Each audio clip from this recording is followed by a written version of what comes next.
Okay, so in this video, I'm going to show you something called structural line. This is in addition to the video that I had on gesture drawing. So this is another way to build a basic plan for a drawing.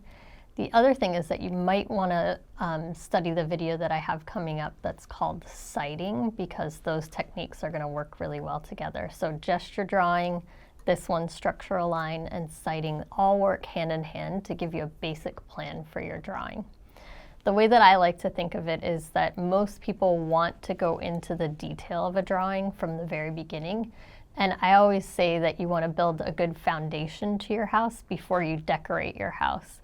So those details are going to be really important later. It is going to be what makes the drawing look really good. But without a good foundation, your drawing is going to turn out looking like it's the wrong size or the wrong shape or the wrong proportion, or maybe it's leaning over a little bit.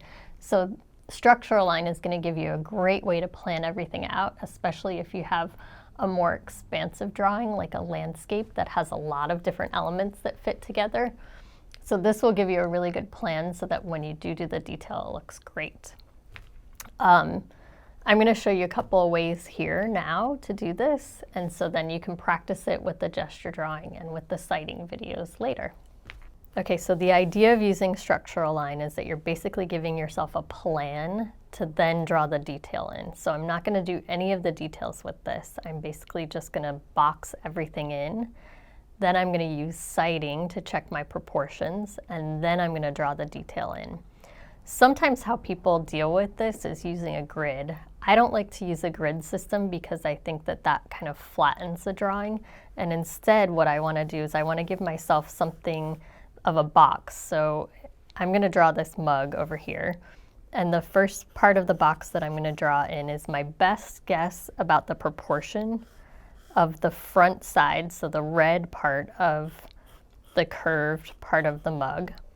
Then I want to think about the depth of the object. So the white part of the mug, that opening that's going back in space, that part I'm actually going to build on top of the front part of the box. So the depth gets built on top as a height when I'm converting something from 3D to 2D. So this is going to be my opening of the mug, and this is going to be the side of my mug, if that makes sense. So I'm going to check that. I think when I look at it, it might need to be a little bit smaller. So I can always make lots of corrections on this part. And then I think the mug actually needs to be a little bit shorter here for the width. So anytime I make a correction, I'm going to do that correction and then erase what I think is my wrong line. Remember, that's what I call my helper lines. So that line helped me to assess whether or not this was the right height and width. And then I'm going to build the detail of the handle on. So again, I'm going to kind of look at where that handle starts and where it stops in relationship to the edge of the mug. And you can see I made a little mistake there. I decided that it needed to be higher up, so I moved the marks of the structural line up a little bit, and then I erased the first helper lines. And then I'm going to build just a box that that handle would potentially fit into. It's not going to be curved, so it's not going to be exactly the same, but it's going to give me the idea of where that handle is going to go. If you know how to do sighting, this is when I'm going to do sighting to check my proportions. And I'll teach you about that again, like I said, in the next video. But for now, I'm just going to draw in the details here so you can see what the finished piece would look like. So here's going to be the opening. The idea is that the opening is going to fit into this top part. And for me, it's always challenging to do ellipses unless I turn the page. So it's a lot easier for me to turn that page and get the correct shape. And then I'm just going to darken the line that I actually want to keep. And then I'm going to connect that to the side of the mug. Remember, I'm looking back and forth at my object so that I'm studying the shapes that I'm seeing, studying the curves. And then the foot of the mug is going to fit within this box too. So I want that curve to fit in. If it's difficult for me to turn or to draw those curves, I'm going to turn the page. It's always easier for me to draw a curve from the side, or sometimes upside down is a little bit easier. The past couple of days though, drawing from the side has felt a little bit more comfortable. And then once I think I have the right lines, I can erase all of those helper lines so that I can really see the shape a little bit more clearly.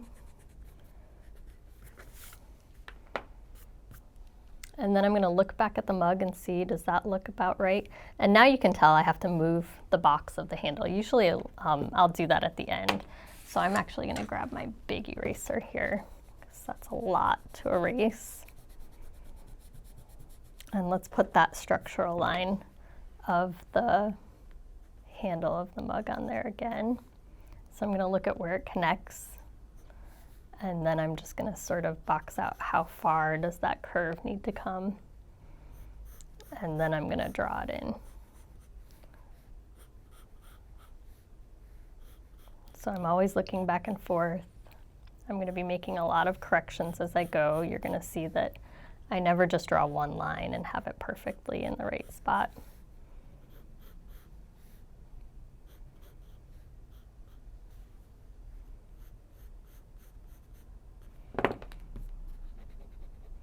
So that looks a little bit closer to me.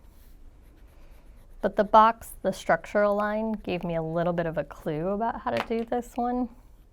And it's probably a little bit off proportion because I'm doing this really quickly. I always draw really slowly. So to me it looks like it might go more like this.